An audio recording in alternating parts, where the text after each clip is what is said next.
Frühling will kommen, der Frühling meiner Freud. Nun mach ich mich fertig zum Wandern bereit. Welcome to The Age of Aging, a show about living well with an aging brain, produced by the Penn Memory Center and the Michael Nadoff Communications Hub.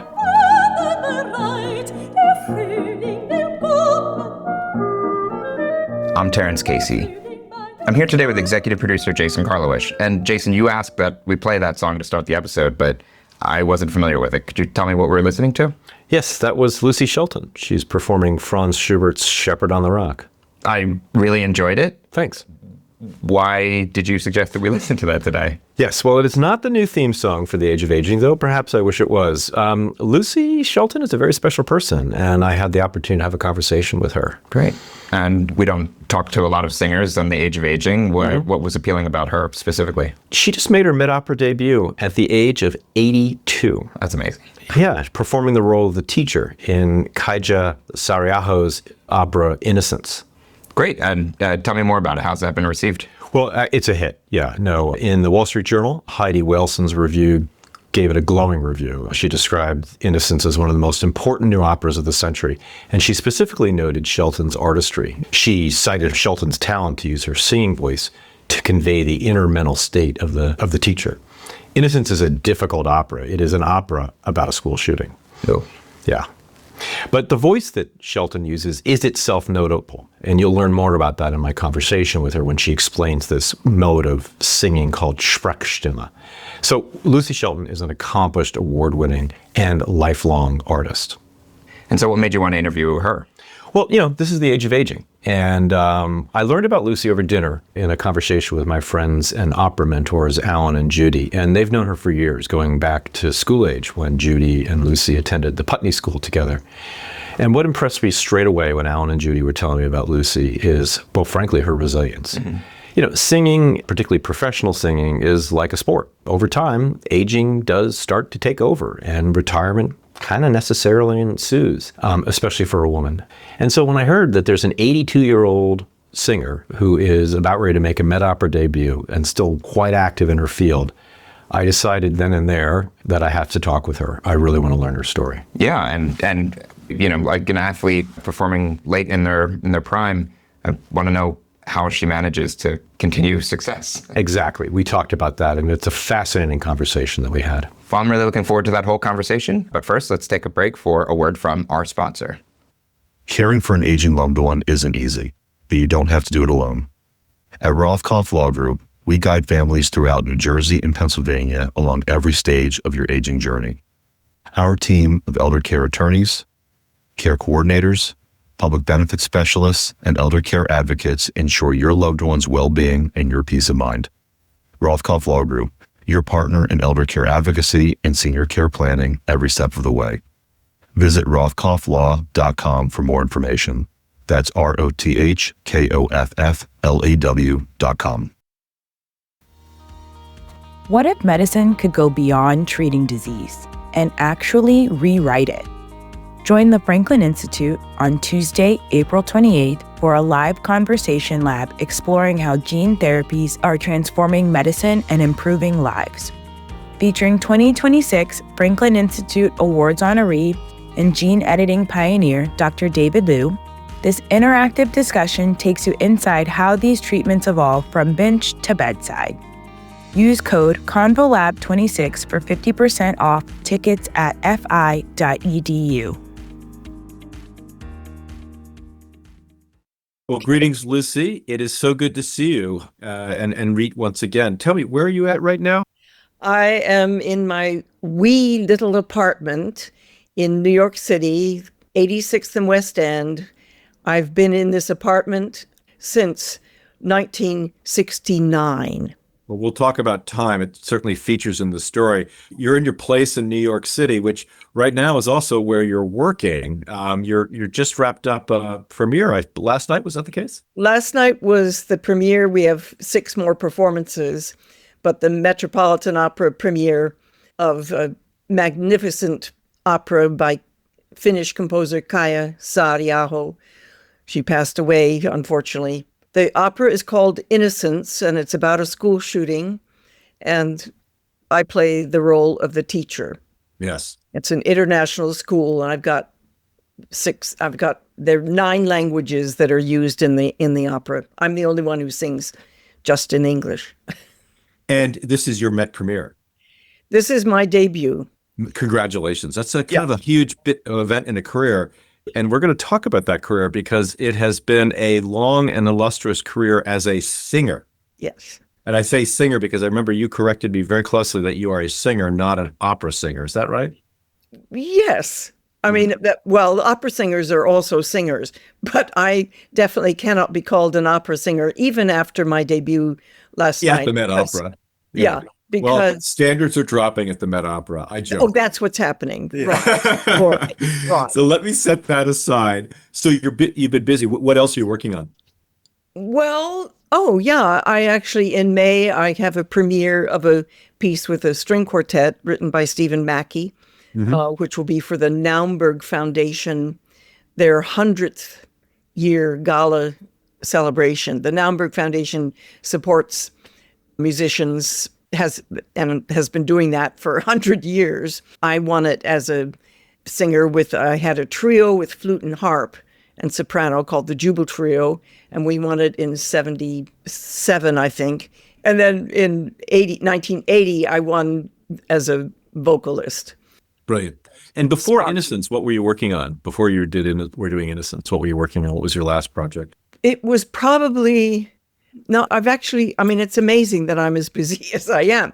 In October, I had a faculty recital at Manhattan School of Music where I did the Schoenberg Pierrot Lunaire, which is kind of a specialty piece that uses a kind of singing, Sprechstimme, between singing and talking, which is actually what I'm asked to do in the opera Innocence. And the Sprechstimme method. And we're going to talk about that because I think it's very relevant to how you've been sustaining your career as a singer. That's right, Jason. Yeah. So, but I think you took the words out of my mouth. It's safe to say that you're pretty busy. Yes, because I did one of my favorite burial pieces, Sequenza, in February. I went to Kansas University and did a Pierrot with students there at the beginning of February. I was in England, 2 performances of the Pierrot Lunaire in England, along with some unaccompanied works. And I am. Yes, you are. And listeners should go to your website, very active, updated website, by the way, where they can learn about, quote, just how busy you are.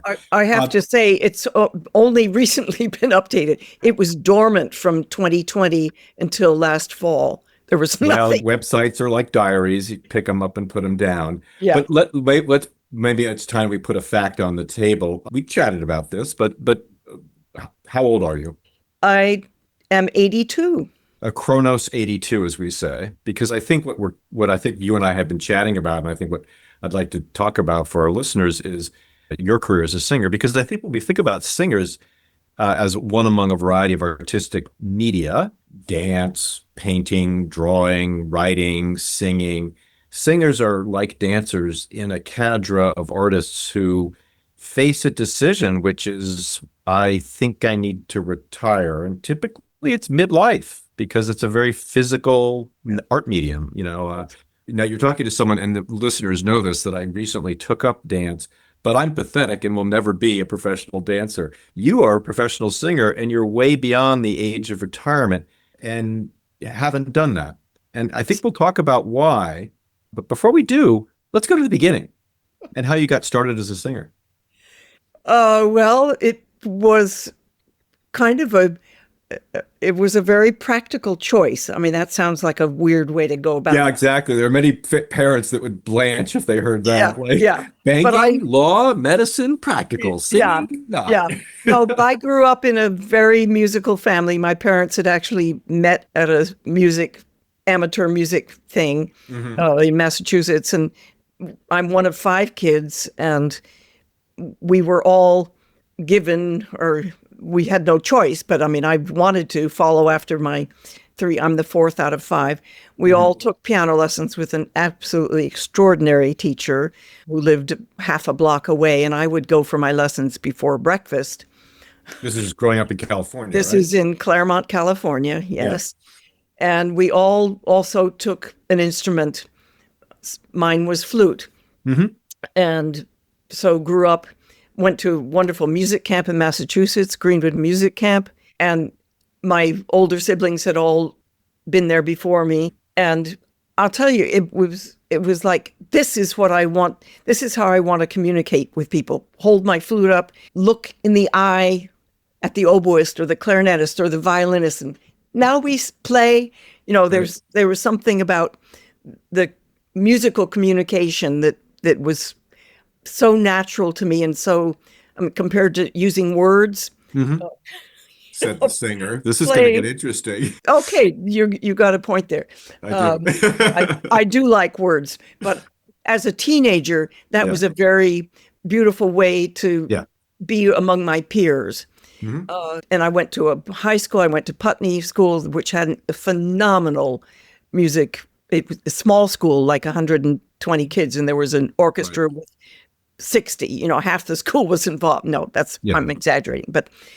And I played a Mozart flute concerto there my senior year in high school. Wow. So I was quite accomplished, proficient on the flute. And when I went to Pomona College in California as a music major, my dad was a professor there. So I'd grown up in the town and going, I knew perfectly well what a fabulous music program it was.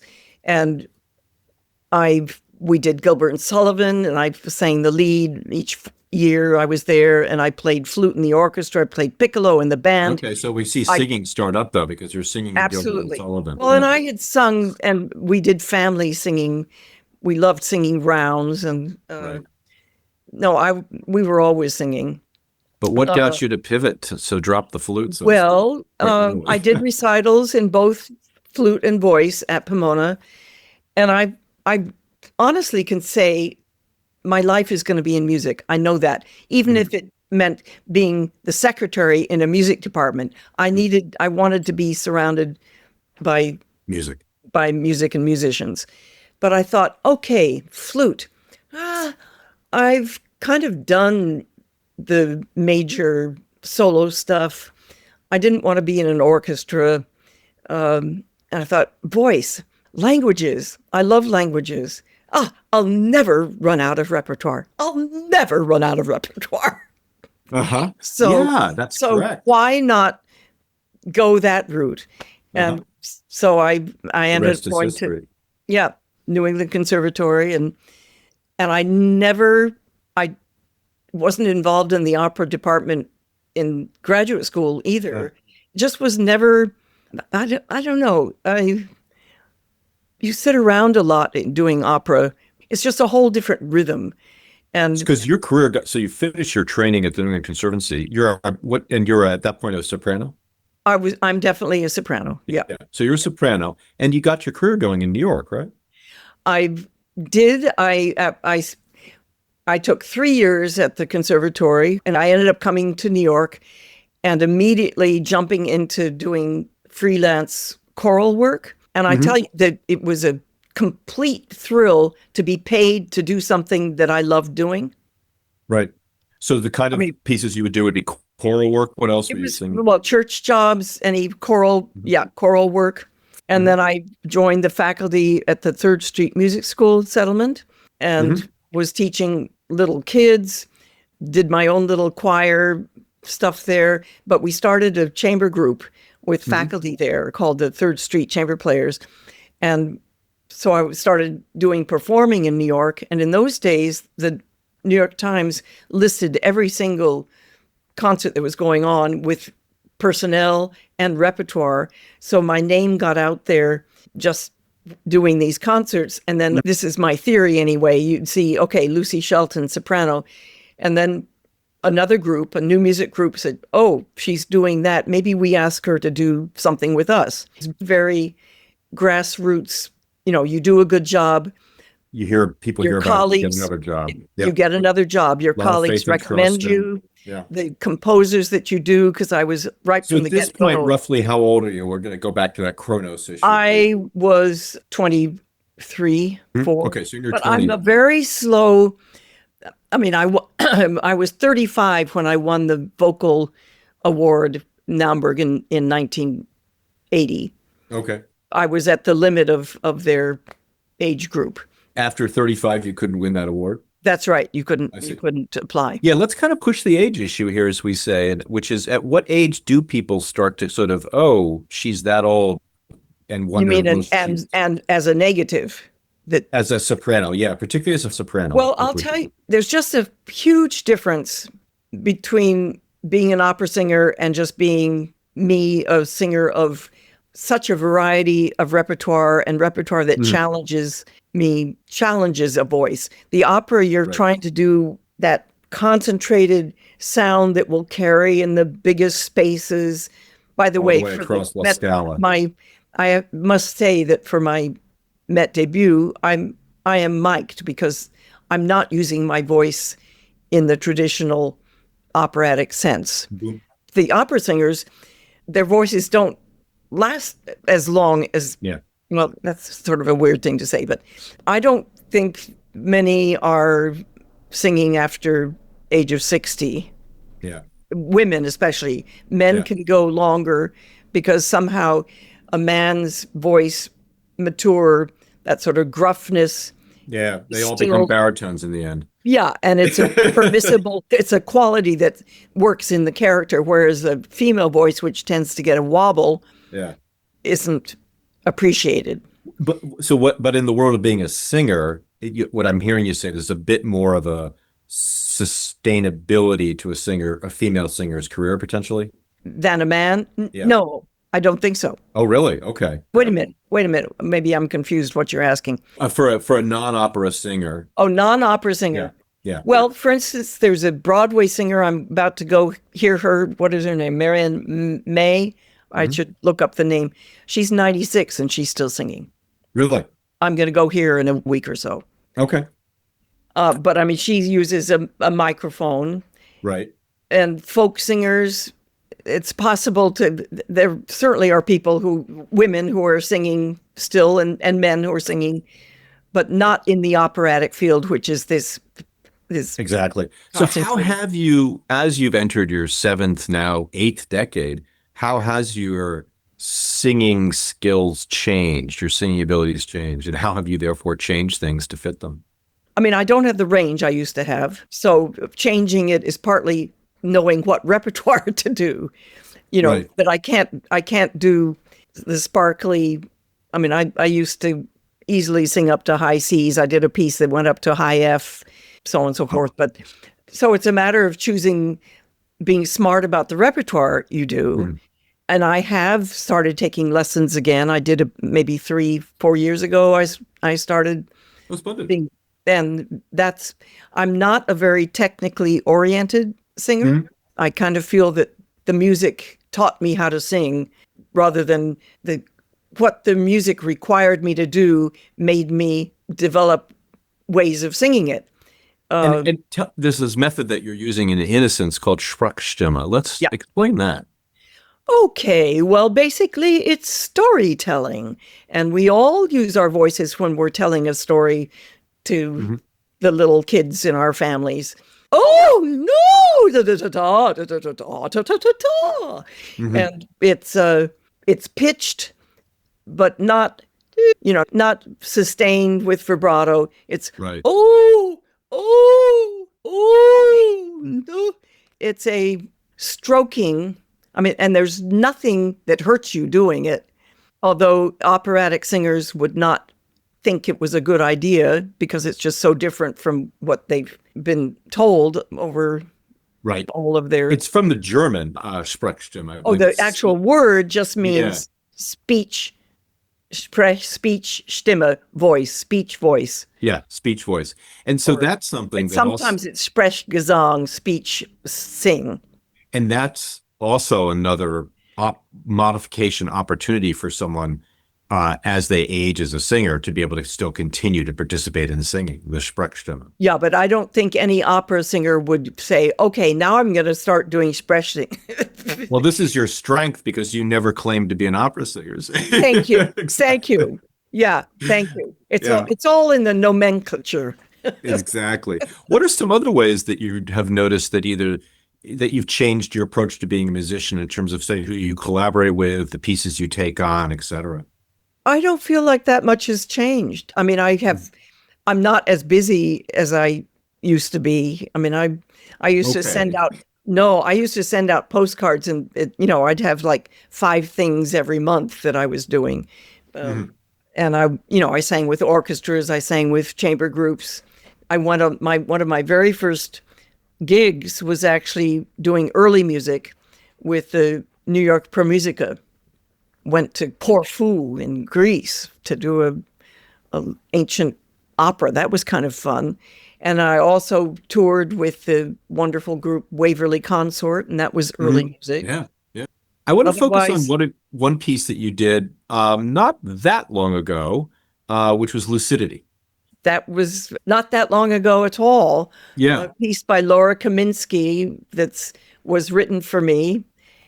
Let's talk about Lucidity. It's a very interesting piece. Why don't you go ahead and give the sort of précis of what the storyline? Okay, it's about a retired voice teacher or singer, and she was a voice teacher. She also was a composer, but nobody really knew that, and that's sort of the women composer issue that Laura Kaminsky wanted to bring forth. And she is taken care of by her adopted son, and she is beginning to get dementia and need taking care of and forgetting things. A former student of hers has chose to become a doctor rather than carry on with music, is doing a study on music and memory. So it's a story of a person living with dementia who is a singer. A former singer. And one of her former students, who is now a neurologist, is studying the role of music in memory. That's right.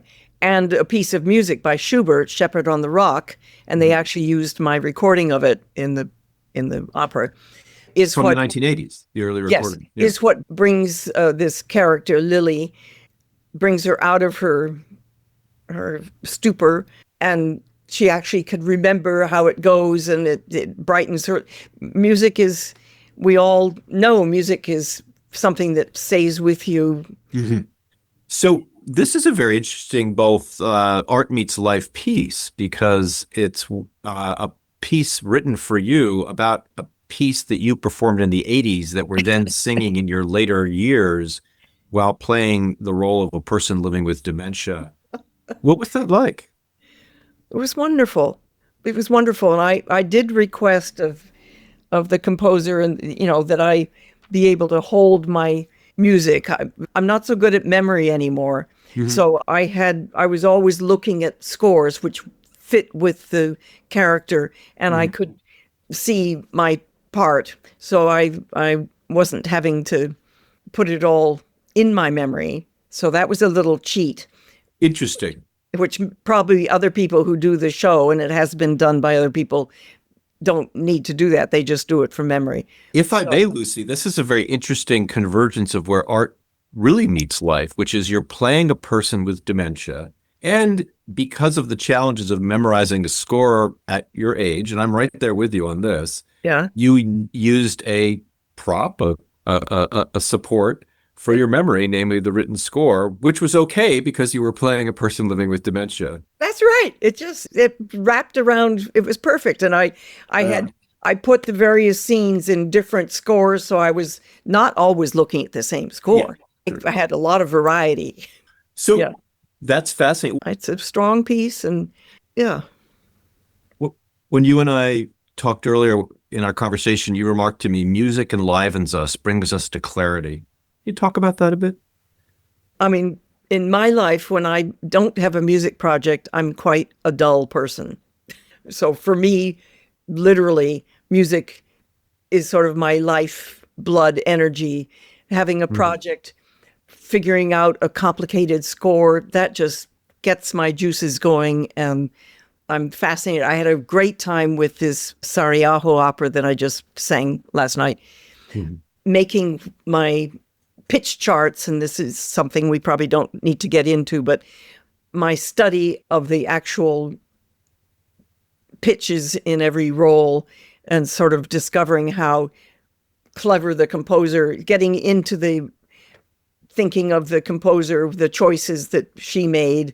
And over the years, I've done this with all sorts of really gnarly, I developed the method because of a score that had a over 2-octave range and had sevenths and ninths, huge leaps and no, no key signature.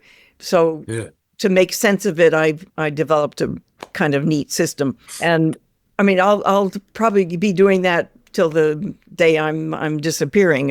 It's rather than knitting, pulling pitches around and looking at how because there are only 12 pitches, right? There are only 12 pitches.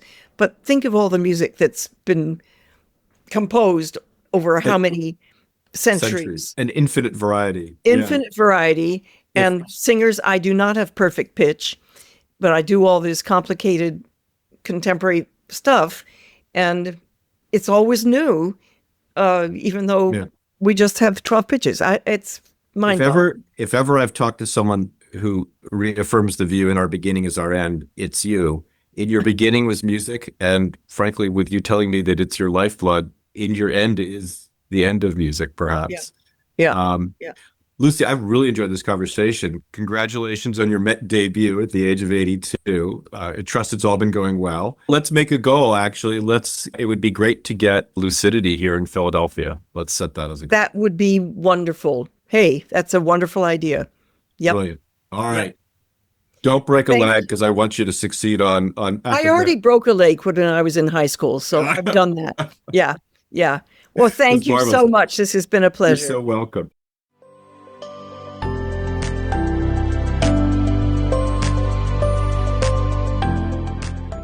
Thanks for that conversation, Jason. That was really intriguing, and I enjoyed learning more about Lucy's full body of work and how she's managed to keep it going. But one thing I wanted to ask you before we jump into some more specifics about this is the idea of focusing on music. We talk about art a lot in The Age of Aging and at the Penn Memory Center, but what connections do you see between the music and the mind? Well, music is experience, meaning it is one of the couple of artistic forms where when you're engaged in listening, you are entirely focused on it and enjoying it. Specifically to the diseases of aging that we care about, particularly the diseases that cause dementia, music has emerged as a very useful art form because it has two spectacular qualities. One, it kind of doesn't require narrative. In other words, you can enjoy music in the moment and not get terribly worried about swept up in the narrative. True, there are certainly some musical pieces where there's a narrative at stake, but you can sort of surrender and not bother about the narrative and enjoy the music. And the second is kind of the neuroscience of music. Namely, despite having profound impairments in speech, language, perception, there's an interesting phenomenon that we see that individuals will retain the capacity to pick up music, clearly show emotional engagement with it, and even participate in it, even when, for example, skills in spoken language are profoundly degraded.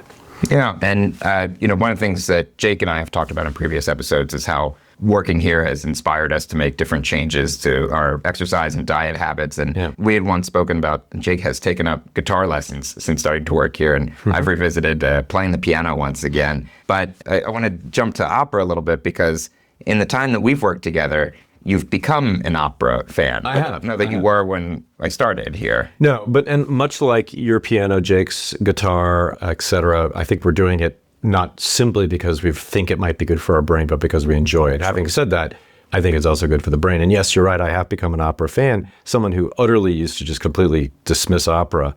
And the story is amusing, which is, of course, my husband and I purchased a new car. It had an updated audio system, namely it had Sirius XM satellite radio, which included at the time, though no longer there, Met Opera radio. And I used to put Met Opera radio on as a way to kind of torture him in the car. And I suddenly found myself not just doing it to torture him, but to enjoy. And truly the rest is history. And as I mentioned earlier, my friends Alan and Judy further got me engaged in opera. I think one of the points I'm bringing up is I'm become, as I get older, much more aware of how tastes change. And we should be open to that. And I think one of the great things about aging is just that, is suddenly tastes change. I'll give you one example. It has nothing to do with music. Once upon a time when I drank coffee, I couldn't get enough sugar in it. Now the idea of sugar in coffee is, well, unpalatable to say the least. So we were talking about adding different instruments and appreciation of music, but I'd like to revisit the style of singing that Lucy has. You talked about it in the interview a little bit, but it was fascinating. I just kind of, could you rehash that a little bit? Sprechstimme? Yeah. Sprechstimme. I could a little more. It is a style that she uses for this opera, Innocence, and as she shows and displays it during our conversation, it's a way of sort of spoken singing. She's sort of taking on or exploiting the melodic quality, the prosody that is in all of our voices. I'm using it now to really emphasize what I'm trying to tell you. And it's one of many techniques that she's willing to use to still continue to be a singer, because Sprechstimme is a way that allows her to sing without having to occupy a full range, etc. Obviously, it's not the only way that she sings, and indeed she still is singing, albeit as she talks in our interview, she's made adjustments to her career as a singer in terms of what pieces she takes on, her range, and I think in particular, I was just really moved at her talking about how, I have the libretto with me to be able to kind of refer to it, and how helpful that was when she was performing Lucidity. Yeah, it's a lot of points of accessibility in this, and we didn't really talk about it quite so bluntly in your interview, but I think the more we talk about it in here, it can be taken in as just another art form and a way to perform. But really what we're talking about is making opera, making stage performance accessible regardless of cognition and age development. Yeah, and abilities. And, as she pointed out, especially for soprano, things change with age. Yeah. And many sopranos simply have to retire because, as she points out, the range and quality of the voice changes. Males tend to be able to sort of just go down another octave and whatnot, and people seem to admire that. I think what I found inspiring about her story is there's kind of two myths, if you will, that surround aging. One myth is just slow, inevitable, chipping away decline. The other myth is kind of like the unicorn and rainbows counter response to that. No, aging is a time of endless growth and opportunity and possibility. And I think both are kind of almost pornographic exaggerations. And I think Lucy shows what the truth about aging is, which is it's a sort of a wonderful dialogue of resistance and accommodation. There's growth and there's decay at the same time. And she sort of embraces both. And I really give her credit for that. And that's why I found her story so inspiring. It reminds me of the one program that we're partners on, the Community Voices Choir. The program is not run by the Penn Memory Center. It's a collaboration between our team and the Curtis Institute, the Salvation Army Kroc Center, on Opera Philadelphia. And this is a group that welcomes adults of all ages and levels of cognition to come and sing with professional and training singers. And what I found notable about their last performance that I attended is they did a really nice balance of having these young professional or trainees in singing perform with the older adults. And they didn't wash them out, they were accompanying them. And I think what it did is it empowered the adults to be louder and more powerful in how they were approaching the music. It allowed them to take on a greater repertoire than they would have been comfortable with. And at first glance, my gut reaction was, well, let them sing. And the second was, we've made an environment for these adults to really be comfortable and continue to grow and expand. And it was kind of heartwarming to see. Yeah, no, I feel this the same when I take my ballet classes. I'm oftentimes, frankly, the more senior person in the room. And, one could argue, don't you feel kind of humiliated around the younger folks? And the answer is no. I think just what you described, a certain amount of inspiration. I think one of the things that's very much part of the culture of ballet and dance is very much a non-judgmental culture, in part because it's so damn hard that we do not criticize each other, et cetera. Yeah. Oh, that's great. So this conversation is just the latest of this long line of intersections between your work and arts, and sometimes opera specifically. We had the song by Mahler, which is a partnership with the Philadelphia Chamber Music Society. We'll have Unraveled, which we reported on last season at the FTD conference in Philadelphia this fall. Is this just because you love opera, or do you actually see a lot of value at the intersection here of music and science? I see a lot of value intersection between the arts and science, particularly when we're talking about living with an aging brain, whether that's in aging without disease or aging along with disease. And, it's because let's get back to why we care about these diseases, because they transform, otherwise affect the mind. And the ability to have experience is one of the core aspects of having a mind. And the arts are one of our key ways that we have experiences of the world. And it's a great way to represent the experience of patients and caregivers, but also to educate those who may just want to hear an opera or see a play. Exactly. Yeah. I wrote an essay recently from my stat column in Neurotransmissions on surrealism, and sort of the takeaways were that surrealism as an aesthetic both helps me understand what it's like to be a person living with dementia, but it also offers an artistic means for people with dementia and people otherwise experiencing it to sort of artistically make sense of it, aesthetically make sense of it. Now, in your conversation, you mentioned optimistically bringing Lucidity to Philadelphia someday. Is that a serious project or wishful thinking? That's a serious project. So listeners, those of you who are producers or have access to producers, we're quite keen to talk about a collaboration that would allow us to have Lucidity performed here in Philadelphia. Absolutely. Yeah. All right, great. Well, I'm looking forward to it. We'll certainly see people at the FTD conference when we have Unraveled coming in, and then when we find that producer calling into our show at the Lucidity performance. So thank you so much, Jason, for this conversation and for joining us today. Thanks, Terry. As always, this is a total pleasure. We'll link more about Lucy and her work in the show notes, but for now, here is Lucy Shelton performing Shepherd on the Rock.